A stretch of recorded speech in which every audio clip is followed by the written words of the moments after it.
views, opinions, and representations expressed on the Night Dreams Talk Radio Network and its website are those of the hosts, guests, and participants, and are not necessarily those of or endorsed by the network, its affiliated stations and broadcasts, the management, other hosts, or advertisers of the network. The shows found on the Night Dreams Talk Radio Network can, but do not necessarily, promote any particular lifestyle, belief, religion, political affiliation, or other personal practice. These shows are for entertainment purposes only, and are not intended to treat, diagnose, and or claim any cure of disease or condition, or give any medical or legal advice. You can advertise your business on Night Dreams Talk Radio, and you will be heard worldwide. Why not contact us at nightdreamstalkradio@gmail.com. Well, I hope everybody's having a great day. Now, going on into the news about UFOs. Boy, in the past week, there's been so much talk about, well, disclosure, things that the government has been doing that we weren't even aware of. Do you think we're going to have disclosure in the next few months? I don't know.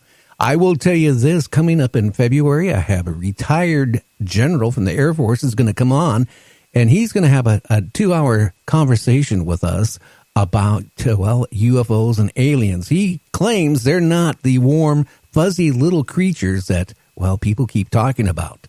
They have other motives in mind. And then towards the end of February, I have somebody that was with the CIA for 29, almost 30 years, talking about, again, how the CIA handles reports and investigates UFOs. And again, out of him, he said they're not warm, they're not fuzzy, and they're not lovable creatures, what you people always keep talking about on Facebook. Anyway, tonight we got a great guest. She's wrote a couple great books on conspiracies. We have Dina Rae on the show. And how you doing, kid?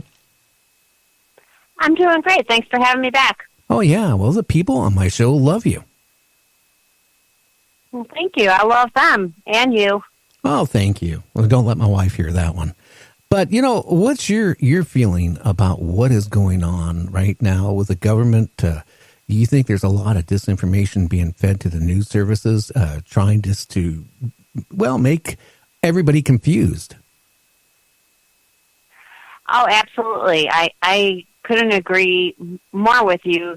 The whole point is to let's make this as ridiculous as we can, so when the real news comes in, everyone's conditioned to believe that it's not true. Yeah, well, that's one thing. For the past year, I've had so many different guests on the show, so many hundreds and hundreds of emails of people telling me that, aliens are, warm and they're fuzzy and they give off orbs. What I've been hearing from some very reliable sources, that they're not as friendly as these people think they are. And I think it's going to be a big shock when it does hit. And I think it's going to be the point where people might not even be able to digest it very well. Well, they've always believed there are different races of aliens. Of course, there's the grays that seem to be the warm and fuzzy ones.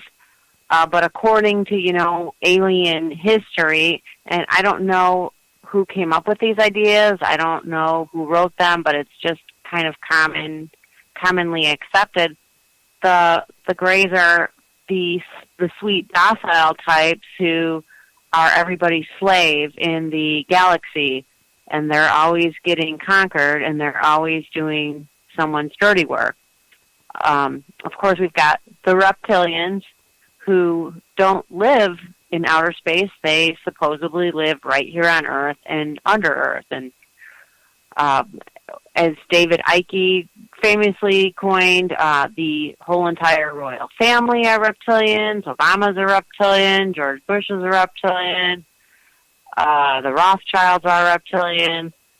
And he, in kind of a manic rant in his books, states that they can shapeshift and change into people whenever they want and gain power that way, which, again, it sounds so ridiculous. It who knows? Then there, of course, there's the Atlanteans who used to live here, and as Plato famously wrote about, they're Atlantis, they disappeared. No one seems to know what happened to them, but they're supposedly super high-functioning race, and we've got the Nordics and the Aryans, and oh gosh, there's a zillion of them. Those are the more popular ones. The Pleiades, these are, of course, the more popular ones, but there's all kinds of races. Oh, yeah. And most of them are, and like you said, most of them are aggressive. Yeah, that's what kind of alarms me, because after talking to these two individuals, I always, surmise if they abduct people and they abduct cows, even, and cattle or different animals and do whatever they do with them, including humans, I don't think they're the warm, fuzzy little creatures that, some people make them out to, I really don't. I'll get in trouble the same way. I hear a lot of people say the thing about Bigfoot, that they're warm carrying creatures and they give off orbs. They're here to protect man and mankind. How can they say that? They haven't run across one. And I'll tell you, when you do run across one, which happen to me up in the Canadian Rockies back in 2002 with a friend of mine who was a medical doctor, it wasn't warm. It wasn't friendly. And we barely got out with our lives. So I hear all these stories about people, and I'll be honest with you, sometimes it's really hard to do a show. Right, I know this whole idea that everyone's out to be our friend, not just aliens, but just in general, is ridiculous. I don't know why people think that. Well, I wouldn't want to be abducted, and I wouldn't certainly, the one individual who's coming on, which I took off my computer because another friend of mine advised me not to even have it on my computer. But a while back, he sent me pictures of the rainforest and the Amazon, pictures in even in South Africa, Brazil, of human abductions where they were mutilated, dumped somewhere out in the middle of nowhere.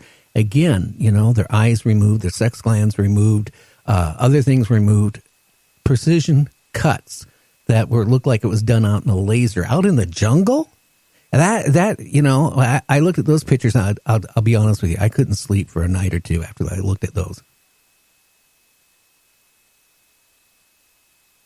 Well, I know that I'm a big fan of Ancient Aliens, as I'm sure a lot of your audience members are too, and they always talk about the Anunnaki aliens who came here and turned the entire human race into slaves and had what humans were here at that time, at the beginning of civilization, mine in the Middle East and Africa for gold, which they needed to save their planet. And that is written on ancient stone tablets that were found actually not that long ago. So, again, is that a friendly? Some people say that our jump from caveman, Neanderthal to human is just, it's not even logical. It doesn't mesh with the Bible. It doesn't mesh with Charles Darwin. There's only really one way we could have ever leapt that far in advancing ourselves would have been genetics. And a lot of people think, again, that the aliens came down and started splicing and dicing our DNA to get us up to speed. So there must be some kind of reason they want us to advance this planet. I don't know exactly why, but it does seem kind of odd that we went from a caveman to, building skyscrapers and rockets and everything in just a few thousand years.